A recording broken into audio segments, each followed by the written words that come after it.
And no, not everybody should be a coach, Right.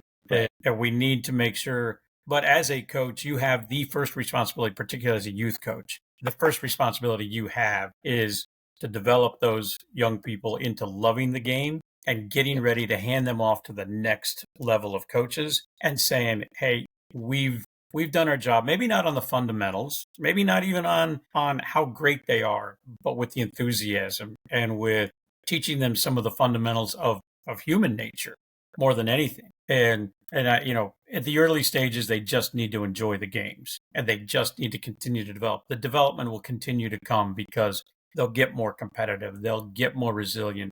They'll love being around their teammates. Those are things that will come, but it's not something, again, that's just add water. You are listening to the Beyond the Scoreboard podcast, transforming athletes into leaders on and off the court with host Coach Furtado.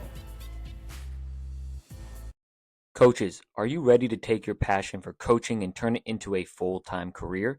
I know the challenges firsthand, but the Make Money Coaching Sports program helped me take BTG basketball full-time. If you're tired of juggling coaching part-time and want to fully focus on doing what you love, this business accelerator will give you the tools and support to make it happen. Hit the link in the show notes below to learn more and start living your dream. Hello, everyone, and welcome back to another episode of the Beyond the Scoreboard podcast. In today's episode, we have our guest, Mike Taylor. Mike is transforming athlete recruitment and team dynamics by integrating behavioral science with advanced technology. He is the co-founder of AgDiago, a sports technology company that is developing an athlete assessment platform that utilizes data, behavioral science, and artificial intelligence to identify each athlete's untapped potential, that often elusive it factor contributing to success. I'm excited to learn all about it. Welcome to the show, Mike. Hey, thanks for having me, Justin. I appreciate it. I'm looking forward to it. Right on. So let's jump right in and, let's talk about your experiences as we were kind of talking a little bit before about growing up in small communities. And you were talking to me about your kind of sports upbringing. Before we talk about the great work that you're doing with AgDiago and coaches, what kind of impact did sports have on your life beyond the scoreboard? Well, I came from the Atari video game world, so I didn't have Madden. And so when I looked and I start there only because I was a statistics guy. Before video games created statistics, I wanted to find, I kept track of those stats. I wanted to see those stats. I wanted to look at the trends, why these players, why Walter Payton was a great running back that he was. He wasn't the fastest guy, wasn't the biggest guy, but where was this coming from? And that really started my curiosity. Even then, played a small high school football team, and I wasn't good. I wasn't big, and I wasn't fast, and so I could only be one other thing, and that was crazy a little bit. And that worked for a while, but some surgeries made me realize that I had other things to do in sports if I wanted to do that. So, but being in that small town, being in those, with those coaches were friends of my parents. They were friends of, they were parents of my friends. So, and they were hard on us, but they were like extensions of our parents, and they weren't some of the things I see today a little bit. Not always, but they were very grounded in terms of not being bigger than the game. We were always kids first, and I look back on that. I appreciate whether it was baseball or basketball or football, and those were the three major sports we had. We didn't get a lot of the other ones because we were too small of a school. Right. But ultimately, when you really look at that situation, I had an exercise. A group that I also work with is called Soldiers of Sidelines, and we help transitioning veterans get into coaching after they've served. And so it's to bring more character-based kind of coaches with that military leadership into the world of coaching, whether that be youth coaching, college, high school, what have you. And it's all different kinds of sports. But we did an exercise. We were working with the New York Jets. We had an event with the New York Jets, and with some kids. It was a football clinic this weekend for 8 to 14-year-olds, and those those young people. We had an exercise where he said, "Close your eyes and think about when you were 8, 9, 10 years old, and think about the coaches that you had, and who were the coaches that were great." What were the impacts they had? What do you remember that was so great about them? Whether you were great at the sport or not, but what was it that you could think of? And then we were like, think about the smells, the feels, the sounds of when you were that age. Just see if you can bring up anything back from your those memories. And it's amazing because we're focusing them on the positive, but what it does is it reminds you that when you were that age, that was something that you're excited about. You're excited about playing the game. And that's the kind of thing we've got. That's the pin in the map where we've got to start, that not everybody's going to go pro, but we all need to enjoy the game. And, being in a small town like that definitely helped. And then, from there, that I had the bug that I had to stay in sports, even when sports wasn't. When I hate to date myself, but when I was watching sports, we had 3 channels. So we didn't have cable. So no cell Right. phones, no internet, no cable. And so we had to like things like the Bears in Illinois. And so, there was every once in a while you get the Cowboys or the Raiders, but I chose the Bears. And, but the love of the games, the Bulls, the Cubs, the Sox, you know, the love of the game was definitely sown there and harvested later. Absolutely.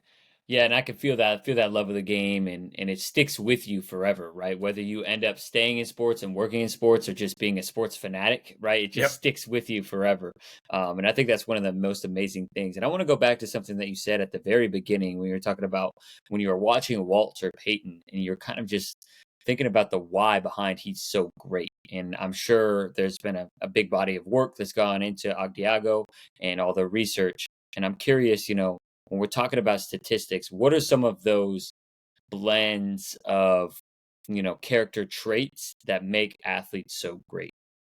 Well, I can tell you that just a little bit of a side story to that, to get back to Yes. that, is that working with a lot of college football coaches, I had heard them talk about um, you know culture, our culture, and quite frankly, in athletics, I've realized that culture is, for the most part, a lot of the majority of programs. I wouldn't say, not all of them, because I think some of them have it. That's why you see some of these teams are always at the top, but they understand their culture. But we end up with a situation where they don't know why they really have it. They don't know how they got it, and they don't know why they lost it when it leaves. And because they have never identified it. So sitting there with them, I thought, if there was a way to ever look at the that player beyond the athlete. You know, it's great to look at the physical metrics, the the metrics, that combine culture, so to speak. But when you look beyond that and you start to say, what's under the hood here? What's the why beyond the what, or the behind the what? And so we ended up working with a team of behavioral scientists. We ended up getting, and we found out that there are 5 elite traits, or traits in elite athletes. And those 5 were competitiveness, what we call mastery, which is, studying your opponent, studying film, getting ahead of it, that little bit more commitment to excellence. And then persistence, which is grit, overcoming adversity, team orientation, and then work ethic. Work ethic is different than being a hard worker.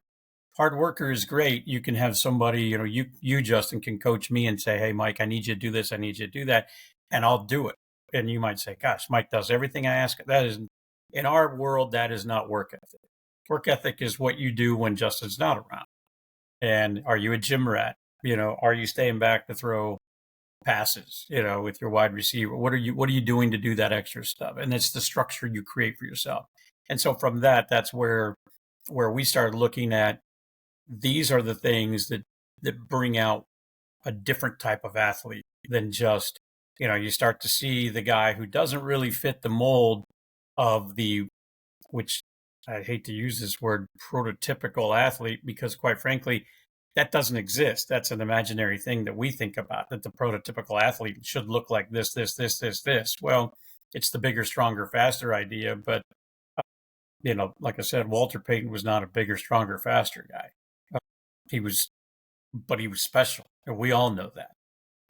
Barry Sanders, bigger, stronger, faster. Well, we all know he's not bigger, you know, and you look at guys like even, that, and I'm going back a ways, but you look at Spud Webb, you look at the Muggsy Bogues, you look at some of those guys where they didn't fit the mold. And those are guys that really get me going. But Kurt Warner is another one, where every one of the so-called experts said, nah, we shouldn't take him. And Right. I've had conversations with Kurt, and I've said, the one thing I can say is, thank God Kurt Warner didn't give up on Kurt Warner, because had he done that, and he had every reason to, really, man, we would have missed out on really something special. And not only from the game, but what he's done beyond the game as an expert, as a analyst, as a media person calling games on the radio and on TV as well for the NFL Network. We would have missed that, and as a fan, which is probably the greatest job in sports. Right. It's the most fun. Yeah, exactly. When you work in sports, you start to realize that you can't have allegiances, because in a good way, you have friends everywhere. Right. And you can't have allegiances to say, oh, I'm a this fan. You kind of have a little bit of a favor, but you have favoritism, but you don't really have that fanatical way of being part of the game. And but I just, to me, those are the things you look at when you look at these players being more special than just gifted, if that makes sense. No, that 100% makes sense. And I feel like that's where, so I am a Rams fan. I'm still an allegiant to the Rams. And one of the things that they've done very well is, for those that are listening, may not be the super football fans, is like they do well on day 3 drafting, which is like the 4th, 5th, 6th, 7th rounds. And that's where they got Puka Nacua. They got their starting center this year, Bo Limmer, and like the list can go on. Kyron Williams. And that's just, doing a great job of doing what you were talking about. And can you recap? So it's competitive, right? Mastery, work ethic, and what were the other two for the 5 persistence, which we also call grit. Persistence. So that's overcoming adversity, never giving up. And then team orientation. And team orientation. And if you're, that actually we can see in there when we look at players that, and how they're in team orientation, just because they're not like, and this isn't to say any of these are, hey, let's be great in all of them. I mean, that's one goal, but the other goal is it just shows that when you add in all the physical and athletic metrics, but you start to look at, hey, if I need to coach somebody, if we have a quarterback that's lower in persistence, particularly in basketball or in football, but also in basketball, if you've got point guard, you've got players that, hey, they make that errant pass. It's going to happen. Turnovers of some sort, mistakes in the game. How quickly can they flush them? Now, if you're a coach that's kind of going off, getting fiery, saying, what'd you do? What are you doing that for? And obviously, I'm cleaning it up for some of the coaches. Yep. It's already hard for that young person to be that athlete, no matter how talented they are, because they may think, I shouldn't be doing this. I shouldn't be making this mistake. They're already down on themselves. And so it's harder for them to flush. So you may have to adapt your coaching style. So that's where we help as well to say, well, the metrics are one thing, the physical athletic. It's the situation of looking at the under the hood metrics as well, to say, as they come together in a full view of this athlete, it's, this is how you need to coach them, how you need to treat them, and how you need to get them back in the game. But that resiliency particularly is what ends up being something that travels with them beyond the game. No, 100%. And that's what sports is all about. So, can you break down a little bit on how some organizations and cultures, you know, teach these and preach these and emphasize these as a part of their team curriculum? We always encourage when we work with teams, we take pretty much a snapshot, say it so to speak. We assess their roster and start to look at their entire roster, and you start to see like, okay, as a culture, who are the guys? And right fit players isn't about a term that some coaches get caught up in saying my kind of guy. That's right fit players to me is a completely different idea than my kind of guy or my kind of athlete. So guy, girl, in this case, it's about right fit for both people, for both parties. If it's not a right fit for the athlete's not going to have a great time either. And they're going to be, which is why the transfer portal works in one way because the transfer portal and the NIL stuff, but it's kind of the money talking in that situation. So that's another area. But we go in and take a snapshot, like I said, of the roster, and you start to see, hey, these are players that really fit with us, and we fit with them. And then you start to say, okay, we're going to go out and recruit. Let's replicate that. Let's get more of what works for us.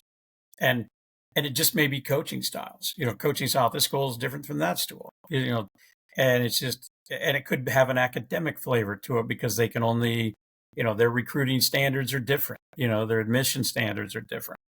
And when we're working with, schools at the Power Five, but then we're working with schools that are high education, which is not that the Power Five schools aren't high education, but when you have these Ivies and the Ivy type schools, the University of Chicago, for instance, you've got people trying to get in, because they love University of Chicago. They want the education as well. I mean, Right. that's paramount. But then they're still good at football. So, as an example, which is fantastic. But it's then replicating, consistency wins games. Consistency is why you win. If you're consistent during the season, great.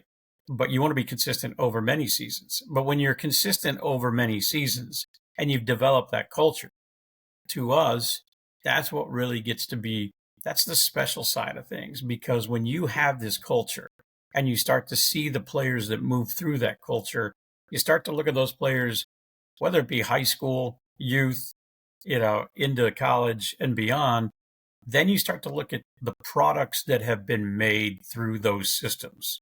And time in and time out, you start to see that these players are, are part of a system that has made not only great athletes, great teams as a collective, but also great individuals who have moved on to become great impacts and influencers in our society. And I would put a guy like Kurt Warner right in that mix. I would put a guy like Dick Vermeil right in that mix. I'd put a guy like Mike Krzyzewski in that mix. The Mac Browns, just amazing. We see him wanting to win ball games, and we get excited about that. We get frustrated by that as well when that doesn't happen. But there's so much going on within that team unit. But that's why we want to try to help the coaches. So really what we end up doing is that we say, look, we want to help you find all these right fit players so that you can do what you do best. And that's coach. So coach them to their strengths, coach them around their physical and athletic attributes, all while understanding how they really process being a great athlete.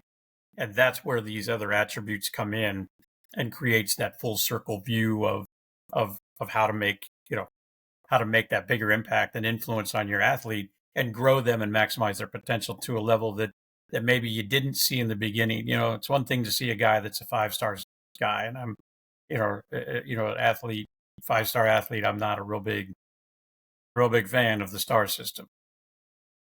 I think it's popularity. I think you can politic for stars, and people get too. It needs to exist. I get it, but people get too excited about it and put too much value on it. And And the young people that get the stars don't understand necessarily why they're getting the stars.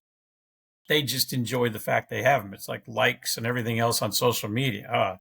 You know, they get a little bit of a swagger, and I think there's things where we create some issues and problems for these young people, and it's of no fault or a little fault to themselves. They're just part of the product and the system. 100%. And I want to dive into that topic here in a minute. But before we kind of get into that, you're kind of talking about how coaches are building this and finding the athletes that align with their values. But a lot of the coaches that may be listening might be high school coaches or, club coaches, and they kind of get who they have. And so I feel like there's definitely a lot of similarities for what great coaches do in terms of the 5 key traits that the athletes do. So in your experience working with all these different college coaches, what are some common themes that you see for highly effective coaching? You know, um, the one theme is persistence, having high levels of resilience, overcoming adversity always helps. I think that's kind of common for all of us in life, but it's not the only pathway to overcome adversity. You can be highly competitive and want to win. You could be in mastery. You can prepare ahead of yourself. You can do the things you need to do, watch film, get an idea of what you're going to expect. So you can almost avoid a lot of the adversity. You can say, hey, I'm going to try to head this off so that I don't make those mistakes, and same thing with work ethic. You put those in. So those themes all kind of intermingle with themselves. So there's no like, hey, if they're this way, then that's great. And if they're not, then, I don't care how big they are, how fast they are. That's not necessarily true. And because some athletes are just physically and athletically gifted. Imposing, yeah. Yeah. And they could be a little less on all the other attributes just because everything they've done has been naturally given to them. So their whole situation has been, I've always been big, I've always been strong, I've always been faster, I've always been a better shooter. I don't know, my hand-eye coordination, which is great so long as you keep the gap between your athleticism and the competition wide. But once you get close, you're in the higher levels of competition, and that space gets narrower and maybe inverts. That's the cross section where a coach really has to coach, because they've got to bring that player back and really try to maximize their potential and help them find their confidence back. Because it's kind of like the young person who goes through school and only gets A's. They go to college and all of a sudden they get a C. It's a tailspin for a brief moment because they don't know what to do. They've never had that before. So it's one of those examples where I always put these ingredients in. I always get this result back out. But in our situation, that as the competition levels get higher, you start to reevaluate, and that's where persistence in one area becomes a key. Right. If you have a bad first quarter, are you going to give up? Or are you going to keep coaching your guys hard, your guys or your girls hard all the way through, or sticking to your philosophy, right? And then continuing to learn and grow from there. No doubt. I mean, we had a perfect example is Jaden Daniels at LSU. He, talking with Mike Denbrock at that point, who was the OC at that point. Jaden was off the charts with his persistence score, and so it was like he flushed mistakes so fast that it was like, now that last year of his career at LSU, he didn't make a lot of mistakes on offense. I believe he had 3 interceptions, 40 touchdowns. So, overcoming adversity wasn't really something that occurred, other than the fact that they were losing at times because they had to score a lot of points that year. But it's those kinds of things where understanding Jaden, you don't have to baby him back into the playbook. Hey, this is our game plan, so we don't have to say, oh gosh, he threw an interception. Let's run a couple of plays, get his confidence back up. Nope. This is a guy that you knew already had flushed that mistake, came off the field, was ready to go back in, but you understood that. Then there's others but not everybody's like Jaden. And that's what makes the game fun, is because Jaden's not like a lot of people. People aren't like Jaden. the Walter Paytons, the Michael Jordans, and I'm not just saying those names because I was an Illinois fan, but they are two of the greatest players that played their respective games. The Caitlin Clarks. I mean, every one of those, you start to see people saying, "Hey, I've got to up my game." Kobe talked to Michael. You get LeBron. All these guys are up in their games. Caitlin Clark, there's no doubt her impact is in women's basketball is going to be felt for generations, in my opinion, because the little girls that are out there right now have now got this new example to emulate in terms of I want to shoot from half court, way downtown. yeah, just downtown, out in the suburbs, maybe out in the country. I don't Yeah. know, and it's just it's cool to see that change. But I think all of that impacts. And what we've seen too is that on the behavioral side, these attributes go and they continue to develop at all the way up to about 18 years old. And 18 years old is kind of where it starts to lock in. They don't change as quickly, but they do change. So but that's kind of life. We get to be who we are after a while. And it's just a little harder to move who we are. And, it's the old dog, new tricks kind of a thing, but we're all getting older every second of the day. So Right. No, and I sometimes we have to remind ourselves as coaches that it takes time and patience to really get people to change. And sometimes, like, I'm in a new coaching role where I was with a group of players for like over a year, and then they really bought into my philosophy. And by that year and a half, they're talking on defense and they're doing all these intangible things. And I have this sometimes unrealistic expectations that I'm going to come over and they're just going to adopt it right away. I've just been reminding myself, like, okay, like in order they can get there, right? It's just going to take time, consistent praising of effort, consistent recorrecting when it's time to recorrect, and staying persistent with them, as you say. yeah, and it's the patience level for the coach has to be, I loved Bobby Knight. It was fun to watch him. He was entertaining as well. I don't know if that coaching philosophy works today. Right. That's probably for a different era. But then you look at a Phil Jackson, who's completely on another side of it, with whatever 11 championships, I think, as a coach, and Yep. 13 when you 11 count the rings. 2 as a player. And but he was a very cool character, very zen, but that also came over to his players. I think you have a Pat Riley who's more business. You have, more of a Wall Street kind of guy. And he had his success too in different fashions. I think all those cultures, I mean, when you look at Bill Walsh, you look at Bill Belichick, all those different cultures, and now Andy Reid, what's interesting about Andy Reid for me is that, in Philadelphia, it just didn't work. It was close, but it didn't work.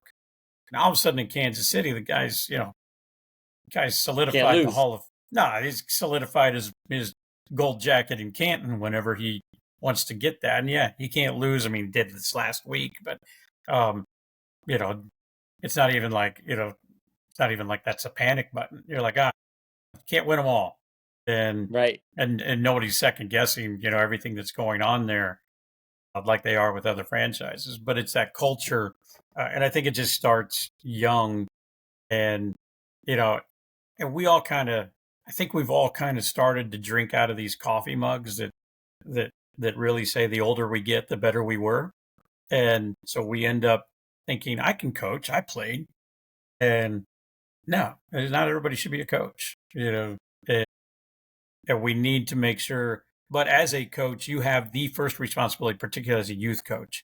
The first responsibility you have is to develop those young people into loving the game and getting ready to hand them off to the next level of coaches and saying, "Hey, we've done our job. Maybe not on the fundamentals, maybe not even on how great they are, but with the enthusiasm and with teaching them some of the fundamentals of human nature more than anything."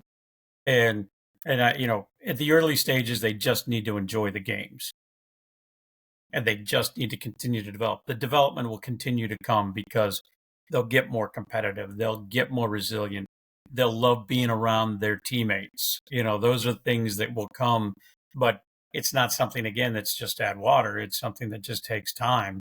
And we're not really a real patient society, I see, anymore. And but we need to work on that with the young people that we're instilled with in our huddles, in our gyms, in the locker rooms, on the fields. 100%. No, and we're running a camp next week, and my main goal, it's like elementary and middle school, is to get it's I want it to be fun. Of course, I want them to develop their skills, but I want them to love the game, because if they love the game, they have enthusiasm like you're talking about. They're going to want to take that initiative to then go and improve themselves and want to keep playing the game for longer. We need kids to play sports longer. It's just they're going to end up being healthier adults. They're going to learn teamwork, right? Why are we trying to cut kids out earlier and try and specialize earlier, when in reality, like, this is an opportunity they should be playing. Like, I still love playing in my men's leagues now. Yeah. Oh, I love the three sport athlete. The fact of, where we get into these club sports, and it's like, hey, no, pick a lane. I'm like, I don't, I'm not certain about that. Still in football, they tell you, hey, wrestle, because it creates that leverage, and helps you learn about leverage. But I still think basketball players and football players, I mean, great basketball players, great football players. You have baseball players, that should be playing, softball players, basketball, just continue that, soccer, lacrosse, whatever you can do. I'm not a fan of pick a lane and pick a sport. And we see that drop off when kids get to be 12, 13 years old. I mean, soccer is like it in America up until 12 or 13. And then it just falls off a lot because people pick sports. And again, I know schedules don't really work all that well all the time. And so there's some natural stuff where I know if I'm a parent, I would say, well, they're just better in this sport, so we're gonna go that route. But somewhere along the line, I wish we could change a little of that and be a little bit more forgiving on how we let these young people continue to play multiple sports, develop muscles that don't get used in certain sports, but get used more in different sports. I just think it's you know, I mean, track and football, great, basketball and track, great, but really believe that we need to help them enjoy. I watched a young man real quick. I watched a young man recently at this event, and we're on the field at MetLife Stadium, and he was probably 9 years old. And every drill, every football drill at this camp, he gave 100%. I mean, and he was intense. You could see it in his eyes, but he wasn't intense like, hey, settle down. He was intense like he was just going to give everything he had. And I walked up to him afterward and I said, look, big man, that's awesome that you are going at it every drill with your heart in it. I'm like, keep doing that. Keep doing that. I didn't know his dad was standing behind him. His dad was like all excited. He's like, hey, thanks for, but to me, it was like, we need to reinforce those type of situations. And again, because you don't know what's going to stick. I said anything that's going to stick, but, you know, maybe the conversation, on the way home with his dad is something different, but it's again, making that enjoyable for those young people and letting them go, gosh, I can't wait for my next play, whatever that is, whether it's in that game, the next season, the next sport, whatever that is, let's make them excited about the next play. And I think it transforms into who they are, like you said, as a person, as a student, and, you know, sports counts. There's a lot of overemphasis in our world of athletics where, we need to be this, we need to be that, we need to be this. But I will tell you that the fundamentals and the cornerstones of life that come from the lessons we learn on the field, we need more of them. 100%. And you're talking about a very underrated coaching tactic that you celebrated his effort, and you're just like, this is great. And then he's going to want to repeat that because you gave him that positive attention. And then that's going to then hopefully transfer into the classroom, or, maybe later on down the road in a job or something, that, oh, if I put in this kind of effort, this is what it takes to like be successful and, feel like I belong in society, which is, really important part of team sports. It is. I'm not a big participation trophy fan, as much as that might sound like I should be. I had a very small shelf of trophies in my lifetime. But the cool thing about it is every one of those I know I earned, You remember? and I remember them, and they were all part of hard work. They were all part of just a situation where I was like, wow, this was a special time. I watched my kids get participation medals and trophies, and a lot of those are probably in some landfill at this point because it was like, okay, great, and I got a trophy for just being here. To me, those trophies of enthusiasm, those trophies of encouragement every day are going to go way further than having that. Now, if you have a trophy on there to remember what a great opportunity that was, what a great memory, what a great experience that was.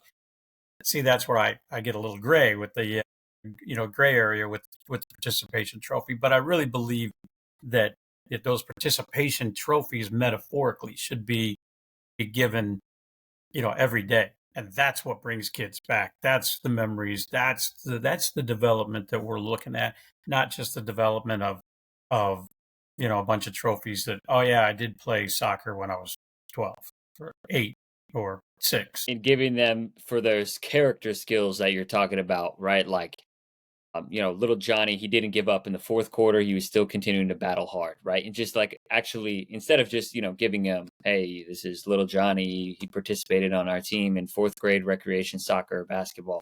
It's now little Johnny was slide tackling and he was, flying all over the place. And so that way they can kind of feel like, okay, this is a behavior again, like I'm kind of talking about that I should repeat that's positive and it's going to serve me beyond the game. And I, in my 50s now, so I remember a basketball camp that I went to when I was, a teenager and a young, I mean, early, probably 13. And we, one of the trophies they gave was the Hustle and Spirit Award. And so, which when I look back on it, I'm like, wow, how forward thinking for that coach back, a long time ago to have a trophy that talked about that. And I almost wanted to win that more than I did, the free throw. And I also say that because there's probably little chance of me winning the other ones because there were some great Right. athletes in there and I was not Right. one of them. So to be a part of that, and I did get that trophy one year, and I knew, I'm like, oh, let's, if we're not gonna be able to win the one-on-one tournament, if we're not gonna be able to win the sharpshooting side, if we're not gonna be able to win the free throw contest, then let's just give it our all and know that we left everything out there. And but we didn't win, but we know we felt satisfied. And then at the end of the day, I wasn't the only one who felt that way. And that's a trophy that I always look back on. I still have that trophy. So it's in a box somewhere, but I do have that trophy. 100%. And one of my first business lessons, actually, I can remember from basketball camp. He's actually my JV basketball coach. I still talk to him to this day. There was a pizza line for lunch, and he would always he'd call on someone that he was training, and then he'd have that friend ask a friend. He's like, yeah, then you bring that friend up, and then that friend would bring someone, and he's like, it's all about who you know. Are you being a kind person? Are you making friends? And so that's kind of my first kind of lesson on networking was just Yeah, through pizza at camp, right? It's just amazing. that's cool. I like that. And you tell people, it is who you know.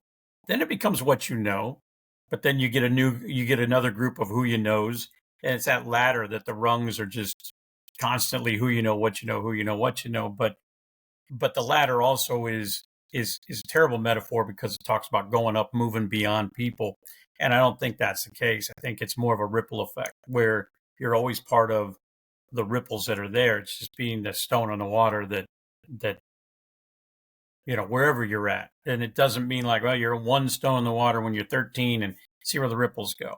No, I think you continue to throw stones in and you continue to ripple effect that.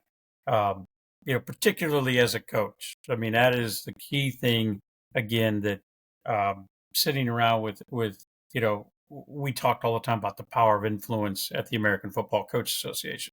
We talked a lot about beyond the game.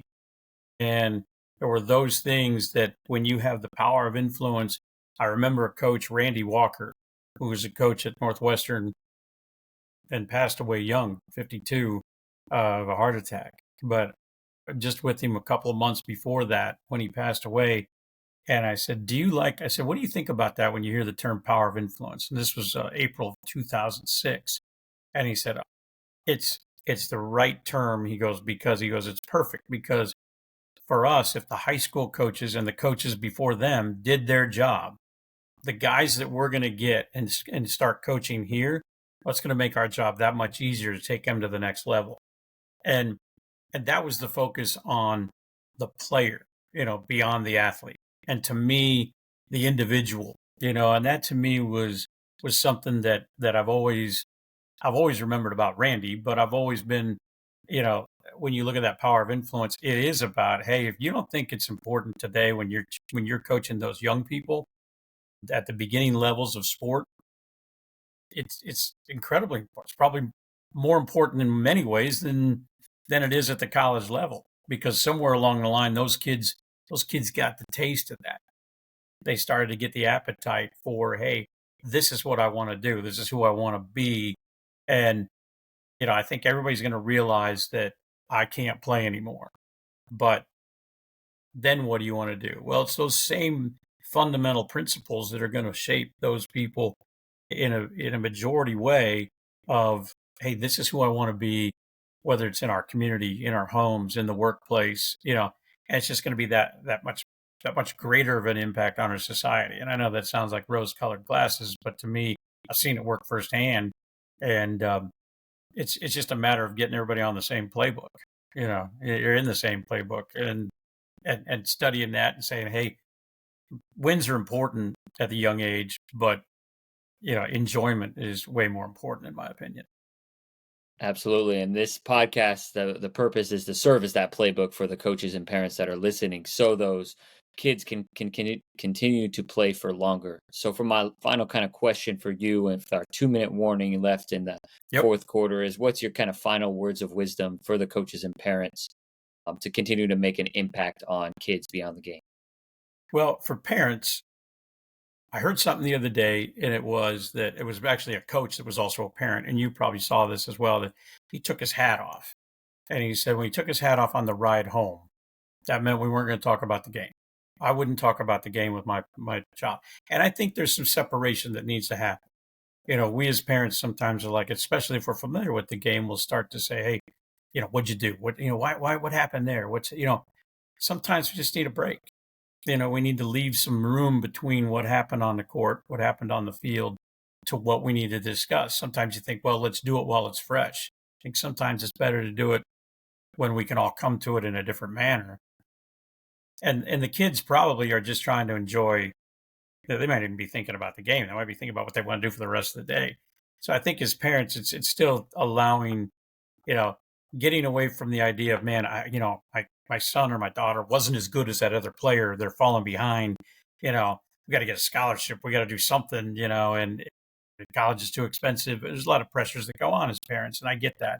But I think still is from the parent side, allowing your child and the children to enjoy the game and enjoy after the game, win or lose. But also then the other part of the parent is to support the coaches, right or wrong. Shouldn't be yelling at the coaches. That happens. I've seen it, not that your listeners the parents are doing that. That's not, but it's to support the coaches, even if it's bad coaching, in their opinion, let it go. You can have a conversation with the coach later, but I've seen players, parents kind of ruin the moment. Those are all memories that stick with the kids, and so for coaches too, it just comes back to that the winning is so important. We all want to be the Coach K's. We all want to be the Pat Summits. We all want to be, the name whatever coach at the highest level in the sport that you desire. We all want to be that, but it's not what it's about. It's about, if you want to be that, you can be that. You you can be that at this level. You can be that today with these young people, and you're planting seeds of trees that you'll probably never sit under that shade, but you're going to someday see those kids. Somebody's going to be around those kids, and you just got to know that you've handed them off. And I think that's the idea of being a coach, is that you're usually unselfish, because one, you're unselfish with your time, and you're unselfish with the idea that I'm handing these kids off to somebody else. I think you're getting some great kids, and you know maybe I'll be able to see later how they turned out. Maybe I won't, but just know you've done that great job. Absolutely. And that's the best part about coaching is watching those kids develop over time. And I'm sure that is what it is a Yeah. parent. I'm not a parent yet, but I'm sure it's just so fun to watch your kids develop and especially as a coach. So I really appreciate your time today, Mike. Where can people find and connect with you and learn more about AgDiago? Well, you can find me as well on social media. AgDiago, I know my email and contact information is right there as well. I'll follow on X, I guess, at AgDiago, and at MJ Taylor as well. And yeah, that's the major places. But yeah, my cell phone and email, I leave that out there on the agdiago.com website. Perfect. Well, if you want to connect with Mike some more, please go feel free to reach out to him. Mike, really appreciate the time today. Justin, thank you very much for having me. Thank you for listening to this episode of the Beyond the Scoreboard podcast. If you enjoyed this episode, make sure that you subscribe wherever you listen to podcasts and share it with a friend, coach, or parent you feel like would get value from this episode. It's our responsibility to impact as many parents and coaches who are the ones that are impacting our athletes. That's how we create a ripple effect. So thank you for being a part of our community, and we look forward to serving you all next week.